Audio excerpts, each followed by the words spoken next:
Uncle Jesus here. Greetings.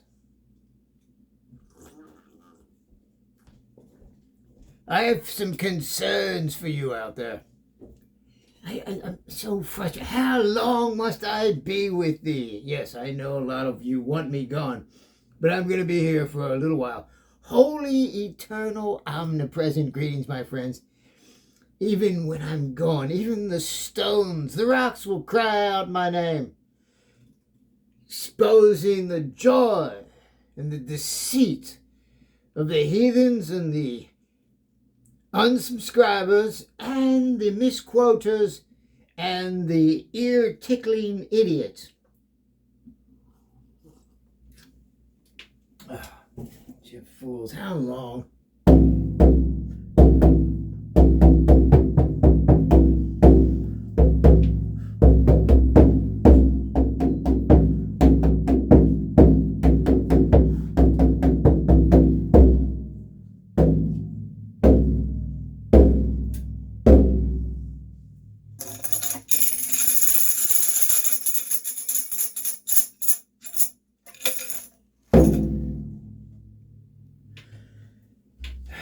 What am I talking about? What am I talking about?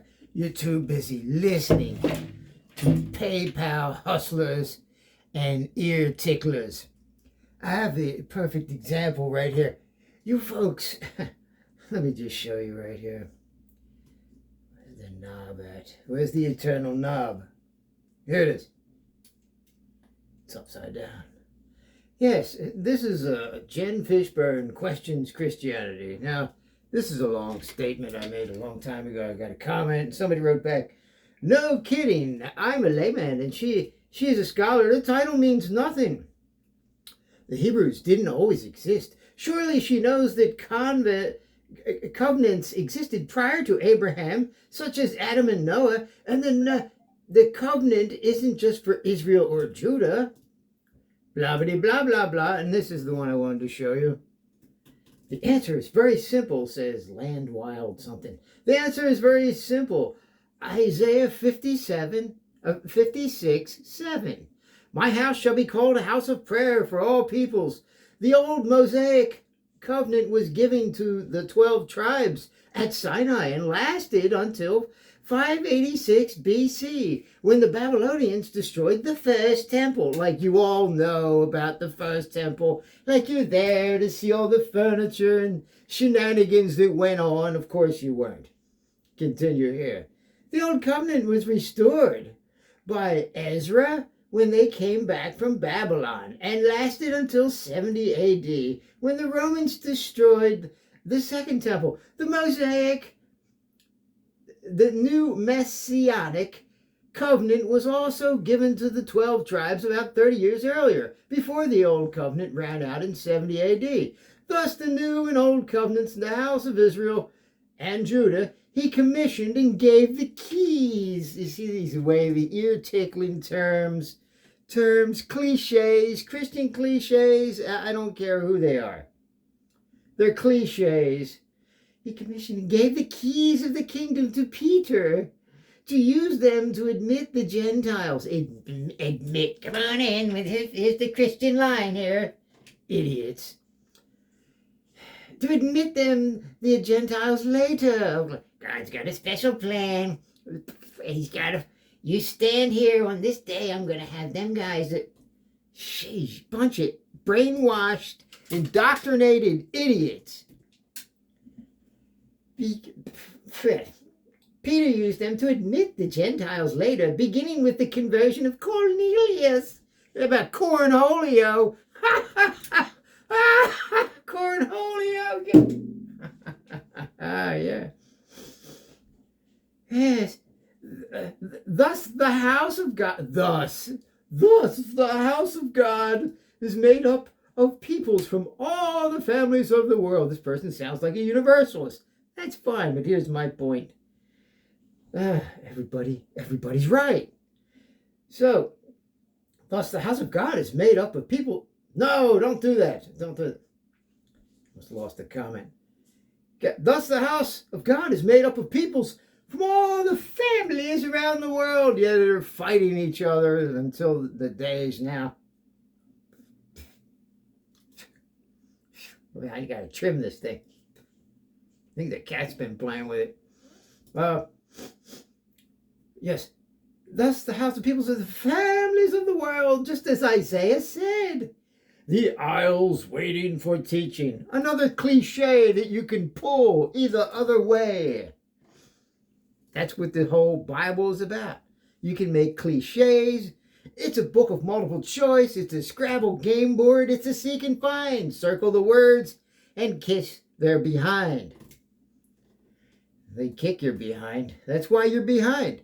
Because you haven't reversed the curse of the verse. So, you've been deceived through the verses. They become curses.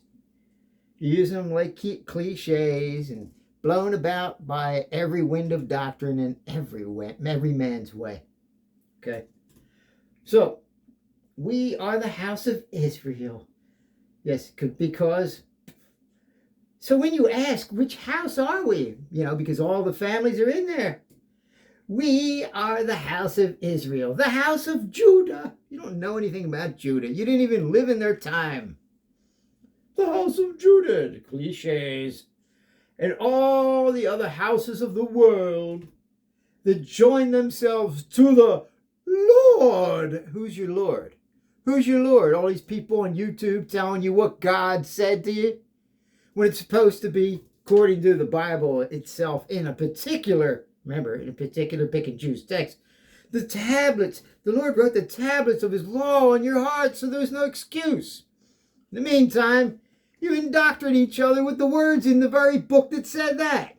What the hell is wrong with you? You've got outside of yourselves. You got carrot on a stick and a dinner bell gently by the one-eyed farmers led to hell. Simple as that, folks. You believe that God needed a book. A book of books. A book of books.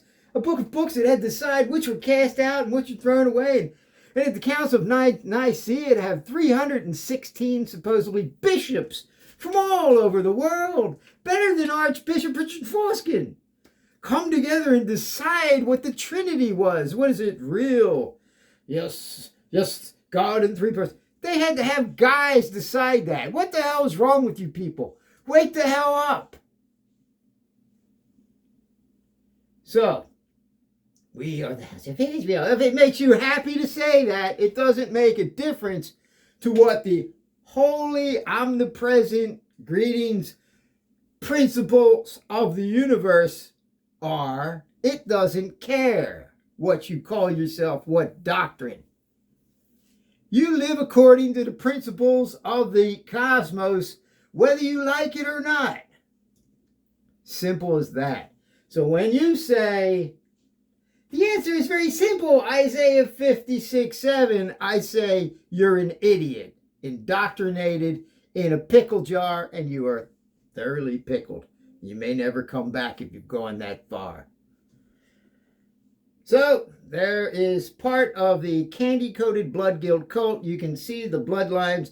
You can see the trickery in Genesis when the Candyman hitman was put there by supposedly God, the father that sat back and watched his children get tempted, knowing that there was no way they'd be outsmarted by the most cunning of all his beasts of the field, the serpent, not Satan. See, this is another story, but they have to introduce a Satan down the line to make him a giant monster, so you can never escape it without reading and getting confused over this. The authors of the confusion, the one-eyed farmers. Holy script, yours, not mine. Because I've escaped. The pickle jar was broken. You see, what was that poem? The devil hides in Santa Claus. Yes, he's just in disguise. 11 elves pull his sleigh. That's how that damn thing flies. Wow. Okay, we go. When I was 7, counted elves, there were 11, and they wanted milk and cookies, but they had to be on 11. Otherwise, they told me that they couldn't get to heaven. Otherwise, they told me that I couldn't get to heaven. They needed my milk and cookies of shame so they could get the fame out of making me tame. No more. No more.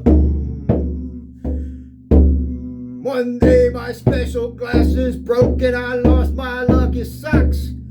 Saw through the holy scriptures cracks and climbed up out of the bar.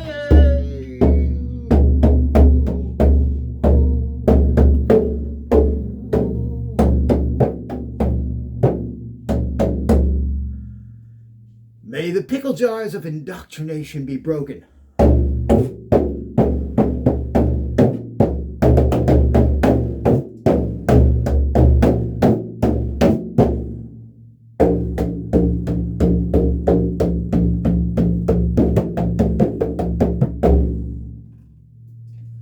Well, that's about all I have to say for now.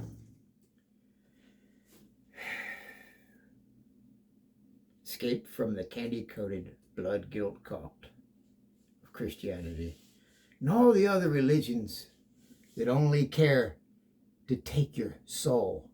That's how they control your mind and your very essence of your living being.